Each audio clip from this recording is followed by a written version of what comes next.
Hello, hi నాన్న. నేనురా మీ అన్నయ్య, హిస్టరీ రఫీసాన్ని. మనం పోటీ పరీక్షలకు ప్రిపేర్ అయ్యేటప్పుడు మనకి సబ్జెక్ట్తో పాటు కొంత మోటివేషన్ కూడా కావాలి. మోటివేషన్ లేనిదే సబ్జెక్టు మనం ఎక్కించుకుంటాం, కానీ మనలో బలమైన కాంక్ష ఉండాలి. మహాభారత యుద్ధంలో అర్జునుడికి శ్రీకృష్ణుడు ఎలా అయితే మోటివేట్ చేశారో అలాగే మీ అందరికీను నేను మీకు మోటివేట్ చేస్తూ ఉన్నాను. నిన్న సబ్జెక్ట్ చేసిన వీడియో పెట్టాను. ఈరోజు నిత్య జీవిత సత్యాలు కొన్ని మాట్లాడుకుందాం. పోటీ పరీక్షలకు ప్రిపేర్ అవుతున్నాం మీరు, నేను, మనం అందరం కలిసి. మొన్న నేను ఒక మ్యారేజ్కి వెళ్ళా, పెళ్ళికి వెళ్ళా. నాకేంటంటే చిన్నప్పటి నుంచి పరిసరాల పరిజ్ఞానం ఎక్కువ. పెళ్ళికి వెళ్ళి ఒక పక్కన కూర్చున్నా. పెళ్ళికి వచ్చిన వాళ్ళని ఆహ్వానించిన వాళ్ళు మాట్లాడుతున్నారు, అది ఓకే. సడన్గా ఆ పెళ్ళి ఒక టీచర్ కుమార్తె పెళ్ళికి నేను వెళ్ళా. సడన్గా ఎంఈఓ గారు వచ్చారు. ఎంఈఓ గారు వచ్చేటప్పటికి మండల్ ఎడ్యుకేషన్ ఆఫీసర్ 1, 2 అని ఉన్నారుగా, వాళ్ళు వచ్చేటప్పటికి ఆ పెళ్ళి పెద్ద అంటే వాళ్ళ ఫాదరు, ఆ పెళ్లి కూతురు వాళ్ళ ఫాదరు అందరిని వదిలేసి ఆయన దగ్గరికి వెళ్ళిపోయి ఆయన్ని ఆహ్వానించి తీసుకుని వచ్చాడు. ఆ ఎంఈఓని ఆహ్వానించి తీసుకొచ్చాడు. ఇక ఎంఈఓ కూర్చున్న కాడ నుంచి ఆయనకు సపర్యలు చేస్తూ, ఆయనకు సపరేట్గా కూర్చోబెట్టి ఫుడ్ పెట్టి ఆయనకు తినిపించి, ఆయన మళ్ళీ కారు ఎక్కే వరకు ఆయన దాకా వెళ్ళి నిలబడ్డాడు. ఈ పెళ్లి కూతురు వాళ్ళ ఫాదర్, తను టీచర్ అన్నట్టు, ఈ ఫాదర్ టీచర్. నేను బాగా పరిశీలించాయి. అంటే ఒక మనిషికి పెళ్ళిళ్ళ సమయంలోనో బంధువులను కలిసినప్పుడో సొసైటీలోనో తన రెస్పెక్ట్ పెరగాలంటే డబ్బు ఉండాలా, గవర్నమెంట్ జాబ్ ఉండాలా? డబ్బు ఉండాలా, గవర్నమెంట్ జాబ్ ఉండాలా? పెళ్ళికి వచ్చిన వాళ్ళు, ఈ తింటున్న వాళ్ళు అందరూ తన వైపు ఆశ్చర్యంగా చూస్తున్నారు. ఎంఈఓ వచ్చారు. అంటే ఒక గవర్నమెంట్ జాబుకున్న రెస్పెక్ట్ దీన్ని సూచిస్తుంది. నిజం, వాస్తవం కూడా. మరి అదే ఎంఈఓ గారు కాకుండా సమకాలీన టీచర్లు, ఆ స్కూళ్ళల్లో పనిచేసే clerical grade non teaching staff, వీళ్ళందరూ వచ్చినప్పుడు నార్మల్గానే ఉంది. అక్కడ ఎంఈఓ గారు వచ్చేటప్పటికి అలర్ట్ అయిపోయారు అందరూ.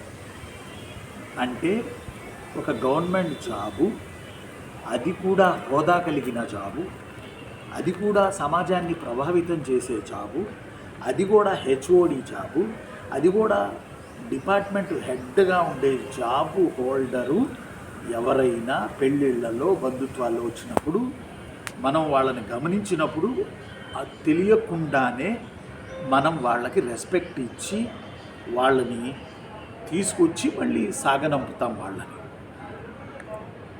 నేను ఇంకోటి కూడా గమనించాను. అదే పెళ్ళికి డబ్బున్న వాళ్ళు వచ్చారు, బాగా నగలు గీగలు వేసుకొని, ఆ తర్వాత చేతులకి చైన్లు ఇట్లా వేసుకుని పెద్ద కారు దిగి, అలా వచ్చిన వాళ్ళకు కూడా పెళ్లి కూతురు తండ్రి అలాగే పరిగెత్తాడు. అలాగే పరిగెత్తి తీసుకొచ్చాడు, కూర్చోబెట్టాడు. ఇక తింటున్న వాళ్ళు దేవుడెరుగు, ఇక అక్కడ సపర్యలు చేశాడు. ఆ తర్వాత ఆ డబ్బున్న మనిషిని పంపాడు. అందరికన్నా ముందు ప్రిఫరెన్స్ అతనికి ఇచ్చాడు. ఇప్పుడు తమరు చెప్పండి, జాబున్న వాళ్ళకి రెస్పెక్టా, బంధుత్వాల దగ్గర, పెళ్ళిళ్ళ దగ్గర, సొసైటీలో, ఆరు డబ్బున్న వాళ్ళకి రెస్పెక్టా? మిమ్మల్ని అడుగుతున్నా, కామెంట్ చేయండి, కింద కామెంట్ చేయండి. డబ్బున్న వాళ్ళకి రెస్పెక్టా, జాబున్న వాళ్ళకి రెస్పెక్టా? సరే, దీనికన్నా ముందు కొన్ని సంవత్సరాల క్రితం ఒక పెళ్ళికి వెళ్ళాను నేను. ఆ పెళ్ళికి వెళ్ళినప్పుడు డబ్బున్న ఆయన వచ్చాడు. ఆయనకి వంది మాగదుల సత్కారం జరిగింది, అంటే బాగా చూసుకుని పంపించాడు. అతను మళ్ళీ ఈ పెళ్ళికి వచ్చాడు. ఈసారి అతను డబ్బు లేదు, ధనవంతుడు కాదు, షేరుల్లో పెట్టి ఆరిపోయాడు. ఇప్పుడు అతను ధనవంతుడు కాదు, నో. అప్పుడు అతన్ని రాచకార్యాలు చూస్తే, రాచ మర్యాదలు చూస్తే రాజు వెడలే రవితేజములు అదరగా అనిపించింది. మరి ఈసారి వచ్చినప్పుడు తన దగ్గర డబ్బులు ఎవడ పట్టించుకోవాలి, ఆ పక్కన కూర్చొని తిని వెళ్ళిపోయాడు. అయిపోయి తింటున్న వాళ్ళందరూ కోతులు కదా. ఈ కోతులు ఏంటి, అట్టా బతికాడు ఇట్టా బతికాడు, ఎంజాయ్ చేశాడు, డబ్బులన్నీ ఖర్చు పెట్టాడు, ఈరోజు చూడు సామాన్యంగా వచ్చి కూర్చున్నాడు, చూడు సామాన్యంగా తిరుగుతున్నాడని గుచ్చారు. పిన్నీసులు పెట్టి గుచ్చారు, నోట్ల ద్వారా పిన్నీసులు పెట్టి నోరు ద్వారా గుచ్చారు. సరే, ఇది కాసేపు పక్కన పెట్టి, ఎందుకు ఒక గవర్నమెంట్ ఆఫీసర్కి వాల్యూ? ఎందుకంటే తను సమాజాన్ని ప్రభావితం చేస్తాడు కాబట్టి. ఎందుకంటే తను ఏ రంగంలో ఉన్నా కొన్ని వందల వేల లక్షల మందిపై తన పరిపాలనా ప్రభావాన్ని తను చూపిస్తాడు కాబట్టి. 2, అది పర్మనెంట్ జాబ్ కాబట్టి. 3, అది ప్రమోషన్లతో పైకెళ్ళే జాబ్ కాబట్టి. 4, ఆటోమేటిక్గా సొసైటీలో ఉన్నటువంటి క్రేజ్ కాబట్టి తను గవర్నమెంట్ జాబు ఉన్న వాళ్ళకి మరింత వాల్యూ ఇవ్వడం జరిగింది పెళ్ళిలో. నాకేమనిపించిందంటే, కొడితే టాప్ పోస్ట్ కొట్టాలి. అది గ్రూప్ 2 అయినా గ్రూప్ 1 అయినా ఏదైనా సరే, కొడితే టాప్ పోస్ట్ కొట్టాలి, చిన్న చిన్న పోస్టులు కాదు. అర్థమవుతుందని మేఘా, టాప్ పోస్ట్ కొట్టాలి, చిన్న పోస్ట్ కాదు. ఫర్ ఎగ్జాంపుల్ గ్రూప్ 2 కొట్టాలంటే డిప్యూటీ తహసీల్దార్ 110 ఎన్నో ఉన్నాయి కదా, వదిలిపెట్టాలి డిప్యూటీ తహసీల్దార్. ఒక ఎంఆర్ఓ లెవెల్లో ఒక పెళ్ళికి వస్తే అతని లెవెల్ ఎట్లా ఉంటుందో తెలుసా? అంటే ఇప్పుడు పెళ్ళికి రావడానికి ఎంఆర్ఓ అవ్వాలా సార్ అని మీరు కింద కామెంట్లు పెట్టచ్చు ఎడకారంగా. కానీ కొడితే అలా టాప్ జాబే కొట్టాలి, కొడితే టాప్ జాబే కొట్టాలి. నార్మల్ జాబులు తక్కువ నేను అన్నాను, నువ్వు క్షమించండి, కానీ మనం కొడితే అదే జాబ్ కొట్టాలి. 10 మంది మన వైపు చూడొద్దు. అర్థమవట్లా? అతనికి ఎంత వాల్యూ వచ్చింది. ఆ జాబ్ హోల్డర్ తను రిటైర్ అయ్యే వరకు ఎన్ని పెళ్ళిళ్ళకి వెళ్తే అన్ని పెళ్ళిళ్ళకి తనకు అదే స్వాగత సత్కారం.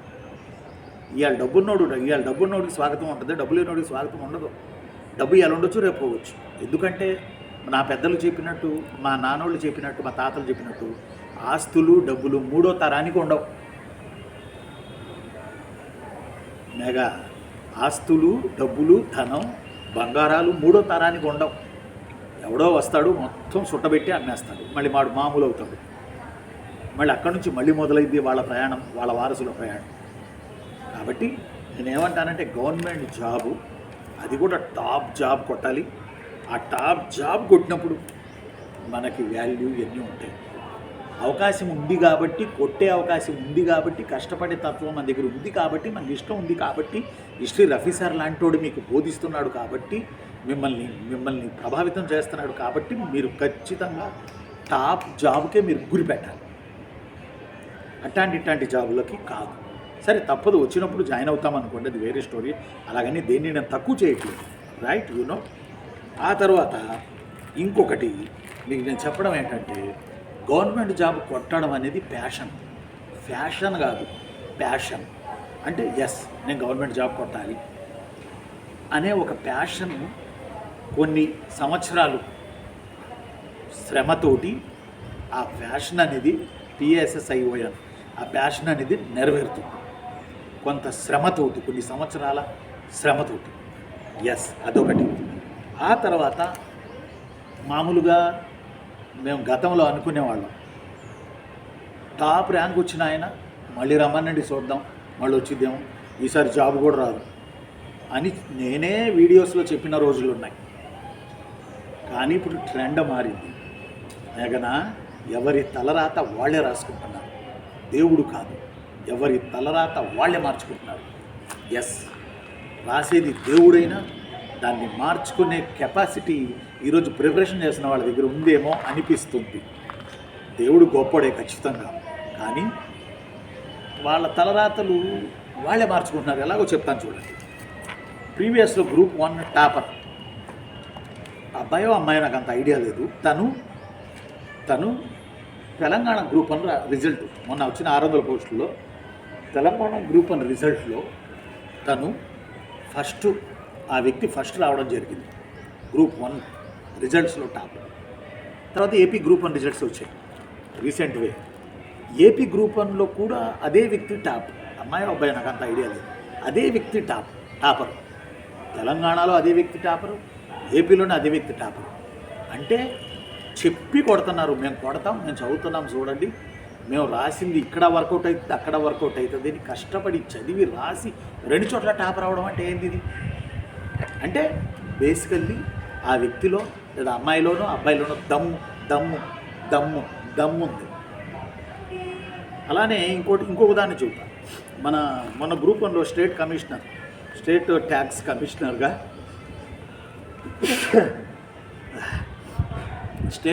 కమిషనర్గా మొన్న గ్రూప్ 1లో మన స్టూడెంట్ ఒక ఆయన వచ్చారు. అనేక పోస్టులు సాధించిన మన వాళ్ళల్లో తను ఒక రాజా రమేష్ బాబు అని నేను స్టేటస్లో వాటిలో పెట్టాను. తను అది పెండింగ్లో ఉంది కదా గ్రూప్ 1, ఇప్పుడు కేసుల్లో అది ఉంది కదా, హాయ్లాండ్ కేసు అని అదని ఇదని, ఆ హాయ్లో ఉందిగా, అది రాసి తను ఇంటర్వ్యూ కూడా చేశాడు. నేను అనుకున్న స్టఫ్ ఉన్న కుర్రోడు ఇతనని. మళ్ళీ గ్రూప్ 1 రాశాడు, మళ్ళీ గ్రూప్ 1 ఇంటర్వ్యూ చేశాడు.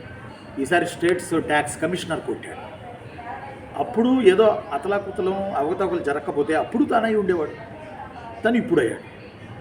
అంటే చెప్పి మరీ పోస్టులు పడుతున్నారు. ఇక అర్థం చేసుకోండి. నేను ఏమంటానంటే, ఈ ఉద్యోగాలు శ్రమించిన వాళ్ళకు వస్తాయి. ఎకడమిక్స్లో టాప్ ఉన్న వాళ్ళకేమో రావు. పాత వాళ్ళు, కొత్త వాళ్ళు, ఫ్రెషర్సు, సీనియర్సు, ఇది కూడా లేదు. ఎవరు శ్రమిస్తే, ఎవరు కరెక్ట్ గైడెన్స్తో వెళితే వాళ్ళు జాబులు కొట్టేస్తారు. ముఖ్యంగా ఈ పోటీ పరీక్షలు అంటే దీనికి ఒక పరిమితి పెట్టుకోవాలి. ఒక 2 సార్లు చూద్దాం. ఏపీలో జాబ్ క్యాలెండర్ ఇచ్చి 2 జాబ్ క్యాలెండర్లు చూద్దాం, రాలేదు, బట్ వేరే దానికి వెళ్ళిపోదాం, వేరే చేసుకుందాం. అంటే మీరు ఈ వయసుకు వచ్చిన తర్వాత ఏది తప్పు ఏది ఒప్పు మీకు బాగా తెలుసు. ఈ పరీక్షలలో గైడెన్సు, మోటివేషన్ ఇవ్వడమే, సబ్జెక్ట్ చెప్పడమే మా వంతు. కానీ మీకు మంచి చెడు మీకు తెలుసు. మీకన్నా మంచి నిర్ణేత ఎవరుండరు. కాబట్టి 10 మంది మిమ్మల్ని చూసేటటువంటి అవకాశం మనకు వచ్చింది. కాబట్టి ఈ అవకాశాన్ని మీరు నా చిన్న చెల్లెమ్మ, నా చిన్న తమ్ముడు, ఈ అవకాశాన్ని మాత్రం మీరు ఎట్టి పరిస్థితుల్లో వదలకండి. భగవద్గీతలో మన కృష్ణుడు ఒక మాట చెప్పాడు, నీకు దక్కాల్సింది నీకు దక్కుతుంది, బట్ నువ్వు ప్రయత్నం చేయి. అది కూడా టాప్ పోస్ట్కి గురిపెట్టు. ఆ టాప్ పోస్ట్ వస్తుంది, నీకు దక్కాలని ఉంటుంది. నువ్వు చదువుతున్నావు, కష్టపడుతున్నావు, ఆ టాప్ పోస్ట్ నీకు వచ్చేస్తుంది, అంతే, ఖచ్చితంగా వచ్చేస్తుంది. టైం పీరియడ్ పెట్టుకోండి. 2 సార్లు రాద్దాం, రాలేదు, వేరే దానికి వెళ్ళిపోదాం. ఈ 2 సార్లు కూడా గట్టి అటెంప్ట్ ఇవ్వాలి. ఇస్తే జాబ్ వచ్చేసింది. అర్థమైందా నాన్న? ప్లాన్ బి అంటారా? ఈ 2 సార్లు 3 సార్లు చూసుకుని ప్లాన్ బికి వెళ్ళిపోదాం. అర్థమైందా? నా చిన్న చెల్లెమ్మ, నా చిన్న తమ్ముడు చాలామంది చెప్తున్నారు నాకు, సార్ మొన్న 1:2లో ఉన్నాము, మేఘన మన పిల్లలు చెప్తున్నారు, మన స్టూడెంట్లు, మన ఉద్యోగార్థులు 1:2లో ఉన్నాం సార్, కానీ జాబ్ రాలేదు, 1:2లో పోయింది సార్ మాకు, ఈసారి ఎట్టయినా మేము కొడతాం సార్. అంటే వాళ్ళు దారికి వెళ్తున్నారు, చివరి మెట్లు దాకా వచ్చేసారు. వాళ్ళు ఒక దారికి వస్తున్నారు, ఈసారి వాళ్ళు కొట్టేస్తారు. అంటే ఒక టైం బౌండ్ పెట్టుకొని ప్రిపేర్ అవ్వాలి. దీనికి ఓర్పు యాడ్ చేసుకోవాలి, పాజిటివ్ యాడ్ చేసుకోవాలి, మనస్తత్వాన్ని యాడ్ చేసుకోవాలి. ఇవన్నీ చేసుకుంటే జాబ్ రాక ఎక్కడికి పోతుంది? ఉండనా మరి? నేను మీ అన్నయ్య హిస్టరీ రఫీ సార్ని మొన్న పెళ్లిలో జరిగింది చూసి నాకు అనిపించింది, అరే కొడితే ఒక టాప్ పోస్ట్ జాబ్ కొట్టాలి, దాన్ని టార్గెట్ చేయాలి. ఎస్, ఉండనా మరి? నేను మీ అన్నయ్య హిస్టరీ రఫీ సార్ని. ఇప్పుడు సమయం ఇంచుమించుగా ఈరోజు మధ్యాహ్నం ఎంతైంది మేఘా? ఇంచుమించు 3 అయినట్టుంది. సమయం 3 అయింది, వేడిగా ఉంది. ఒక్క పోత ఈరోజు మా కాలేజీలో ఒకరు రిటైర్ అయ్యారు, నాన్ టీచింగ్ స్టాఫ్. వారు మధ్యాహ్నం అన్నం పెట్టారు మాకు, కడుపు నిండా అన్నం తిన్నాం. తర్వాత వారు మాకు ఈ ప్రజెంటేషన్ ఇచ్చారు. ఇది తెచ్చుకొని నేను ఇప్పుడు తుడుచుకుంటూ మీ పాఠం చెప్తున్నాను. ఆ అమ్మ కూడా 1000 ఏళ్ళు బతకాలి ఇంకా అని ఆ చెవిలో చెప్పొచ్చా. అమ్మో 1000 ఏళ్ళ వద్దు సార్ అని ఆవిడ అంటా ఉన్నారు. మనం మనుషులు పరుల సంతోషాన్ని కోరాల్సిన వాళ్ళు. ఉంటా. బాగా రాయండి, బాగా ప్రిపేర్ అవ్వండి. ఈసారి మరో సబ్జెక్ట్తో మీ ముందుకు వస్తాను. నేను మీ అన్నయ్య హిస్టరీ ఆఫీసర్ని.